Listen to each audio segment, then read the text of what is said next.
देखा है, हम तो पैदा उस दिन हुए हैं, आज़ादी लेकर आए हम 15 अगस्त 1947 15 अगस्त 1947 को बाबा जी पैदा हुए थे। ये देखिए को तो सब आवाज हो जाता है दुनिया में क्या हो रहा है, दुनिया में कौन भ्रष्टाचार है। मैंने नेहरू से लेकर अब तक का राज देखा, आज तक ऐसा भ्रष्टाचार ही नहीं देखा मैंने। मेरी इतनी जिंदगी हो गई है 77। अगर आखिरी इसके बाद क्या पता तो लोकतंत्र ही ना बचे। हो सकता है आने वाले टाइम में वो खुद ही प्रूव कर दे कि भाई अगले 10 साल अगले जब तक मैं जिंदा रहूंगा मैं ही प्रधानमंत्री रहूंगा। हो सकता है भी कर दे। भाई क्यों चाहिए 400 आपको? आप तो 272 में भी सरकार बना सकते हैं ना। एक बात सुनो, जर्मन के अंदर 2 आदमियों ने पिटीशन डाली थी आगे से कि ईवीएम में गड़बड़ हो सकती है, ये इलेक्ट्रॉनिक चीज़ है, वो रद्द कर दिया। और गुजरात के अंदर इन्होंने 1 महीने तक कत्लेआम करवाया। आगे से अमित शाह तड़ी पार हुए, क्यों हुए भाई? तड़ी पार उनको क्यों कहा? आज वो पूरी सत्ता में बैठे हुए अपना बदला ले रहे हैं जनता से। साईं बाबा हैं हमारे। साईं बाबा हैं। हाँ जी। आप यहाँ क्या कर रहे हैं? आपको तो भाजपा की रैली में होना चाहिए। अरे हम तो दुनिया के लिए भलाई के लिए पैदा हुए हैं। हम तो उस दिन पैदा हुए हैं जिस दिन ये आज़ादी के सहन हो रहे थे। उसका प्रमाण क्या है? उसका प्रमाण है ये तहसीन अहमद नाम है। हाँ। आपने साईं बाबा का रूप क्यों लिया है? अरे साईं ने दिया तो साईं ने से ले लिया। अच्छा। आगे सुनिए, अरे बेटा हमने तो वो राज देखा है, हम तो पैदा उस दिन हुए हैं, आज़ादी लेकर आए हम 15 अगस्त 1947 15 अगस्त 1947 को बाबा जी पैदा हुए थे। ये देखिए, और दूर से करूं? ठीक है, यहाँ से देखिए। हाँ, कहने का मतलब ये है कि मैंने नेहरू से लेके अब तक का राज देखा है। मैंने सबसे बढ़िया राज कौन सा लगा? सबसे बढ़िया राज तो देखिए शास्त्री जी का रहा, जो 18 साल के उम्र में उन्होंने पार्कों के अंदर हल चलवा दिया उस दौर में। मोदी जी कैसे लगते हैं? मोदी जी का तो बस ये तो भ्रष्टाचारी हैं, ये कहते हैं। भ्रष्टाचारी है? बिल्कुल, ये कहते हैं कि भ्रष्टाचार किया। अरे सारे, एक बात सुनो, गुजरात के अंदर इन्होंने 1 महीने तक कत्लेआम करवाया। आगे से अमित शाह तड़ी पार हुए, क्यों हुए भाई? तड़ी पार उनको क्यों कहा? आज वो पूरी सत्ता में बैठे हुए अपना बदला ले रहे हैं जनता से।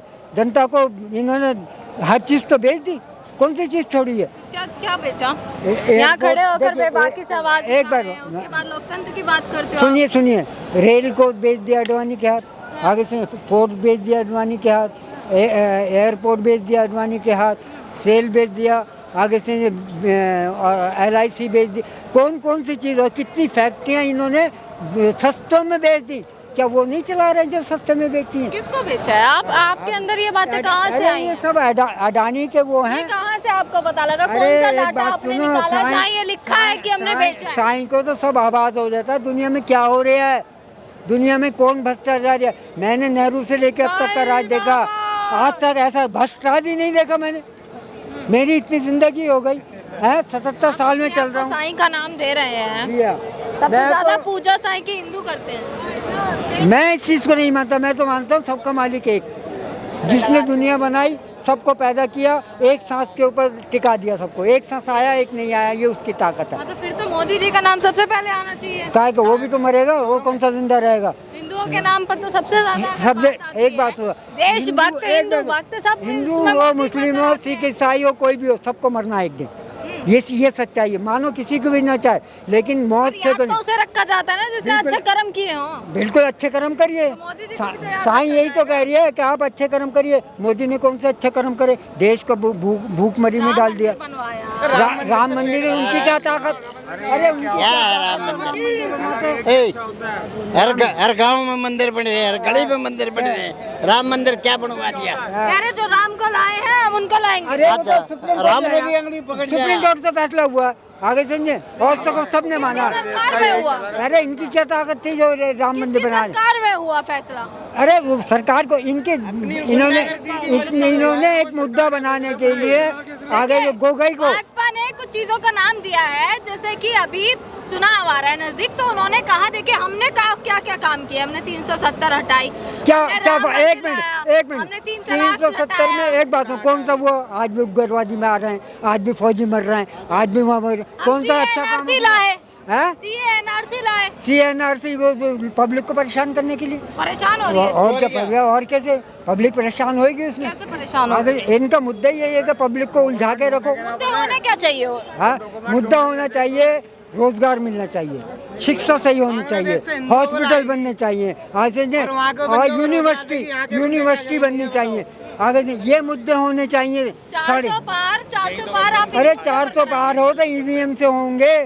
आगे से EVM तो EVM, कांग्रेस ही लाई थी। अरे उस टाइम ये आंदोलन यहाँ आप लोकतंत्र बचा रहे हो, पहले EVM बचा लो अपना। आगे राजीव गांधी लाए थे, हाँ। लेकिन उस टाइम में इतनी वो नहीं थी। तो अब EVM पे दिक्कत है आपको, तो आप यहाँ लोकतंत्र की लड़ाई लड़ रहे हो। इंडिया गठबंधन ने आज तक कौन सा आंदोलन है EVM के विरोध में किया? EVM हटा दो, 40 सीटें नहीं आएंगी, ये साईं का वादा है। विरोध में आंदोलन करो ना। हाँ, कर तो रहे, हर चीज के लिए कर रहे हैं। कौन से नेता ने बोला EVM के ऊपर? आंदोलन से जुड़े हुए हैं। इतनी तरक्की तो किसी भी कौन से नेता ने बोला विपक्ष के EVM के ऊपर? हाँ, सभी बोल रहे हैं, पूरी जनता बोल। एक बात सुनो, जर्मन के अंदर 2 आदमियों ने पिटीशन डाली थी आगे से कि EVM में गड़बड़ हो सकती है, ये इलेक्ट्रॉनिक चीज है, वो रद्द कर दिया। और यूपी की कह रहे हैं कि हमारे पास तो रेलवे का टिकट खरीदने का भी पैसा नहीं बचा है, कह रहे हैं, पर आपके पास इतनी भव्य रैली करने का पैसा बचा है। आगे किन के पास? मोदी के पास बचा है ना, इनके पास कोई नहीं बचा हुआ।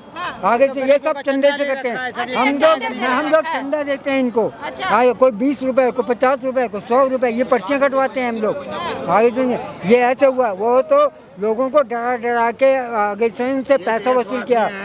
ये देशवासी हैं, ये देश में जीना और प्यार से रहना चाहते हैं, ये वो रैली है। आप कहाँ से आए हैं? मैं फरीदाबाद से।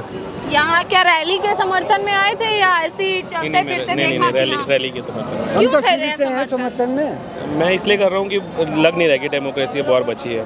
जो आपके अपोजिशन में सबको उठा के जेल में डाल दो, कुछ भी बना दो। क्या भाजपा में नहीं है करप्ट लोग? ये डर है कि हाँ आप बिल्कुल है, बिल्कुल है। अगर मैं आज बोल EVM सामने है तो डर किस चीज का? देखिए, आपको भी पता है चंडीगढ़ का इलेक्शन का रिजल्ट कैसे आया, वो तो कम से कम कैमरे के आगे आ गया।